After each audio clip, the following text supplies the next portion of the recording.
It's been a long but exciting couple of weeks while I've been on hiatus from making these Newground videos. I got to attend a trade show and a convention this month, and it's been interesting to see kind of the cautious optimism of the world around us, especially as we've all been trapped at home for the past year and a half. I was also welcomed home by a little bit of a disaster with a tree limb falling and breaking our fences and letting our animals get out. So another project ahead of me, it seems.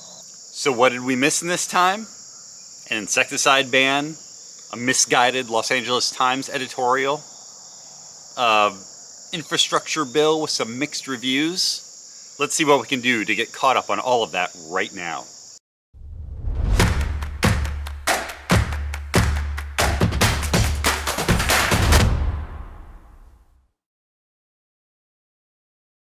This is episode 11 of Newground, which is AGDAILY's video series that looks at everything that's most fascinating in the world of agriculture.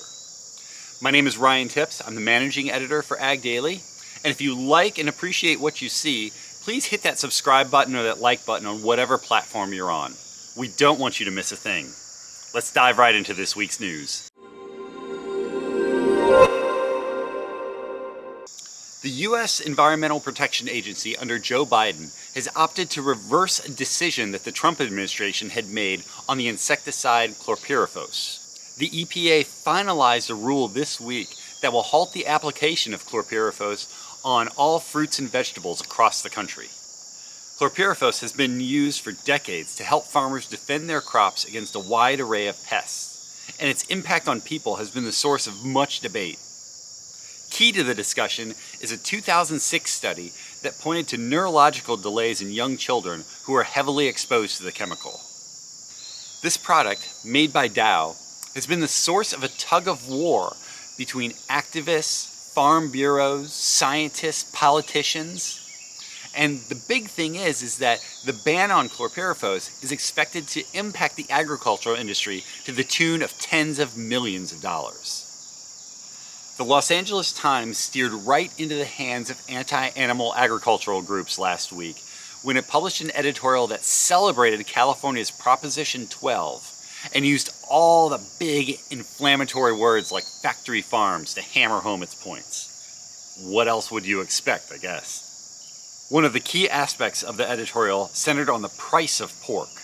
The newspaper's editorial board said that any rise consumers see in the pork prices should be blamed on pork producers, not on the new law, largely because they feel agricultural producers are dragging their heels in how they implement the new rules. As much as they say that a law like this is trying to make the lives of animals better in some way, all signs point to this being a push to end livestock production altogether, which again plays right into the hands of activists. Let's go back to Biden a bit, because very recently the U.S. Senate passed the president's $1 trillion infrastructure bill. So is this a good thing or a bad thing for us? Let's find out. Groups such as the National Corn Growers Association saw it as a good thing, predicting that its investments in waterways and rural broadband would help agriculture for years to come. However, a couple of days later, Texas's ag commissioner dished out a very different take on the whole thing, fearing that the bill lays the groundwork for a transportation tax on miles traveled, which of course would hurt rural Americans the most, as well as having concerns over how much the bill is adding to the federal deficit. From everything we've seen, there's not really a good consensus yet on whether this bill is good for our industry or for our lifestyle. But we should say, let's not get too far ahead of ourselves, because this bill hasn't even passed the other chamber of Congress yet. Oh, hey. We've all seen teenagers with their heads down, focused squarely on their devices. I'll fess up, I'm guilty of that too. So it's no surprise that a national 4-H survey that talked to teens found that one of their biggest concerns was digital access. The research found that teens believe unreliable access to high-speed internet is continuing to drive economic and social inequities in communities across the country. Those who responded to the survey also noted that it's been harder to pull out of the COVID economic slump without broadband opportunities in education and workplaces.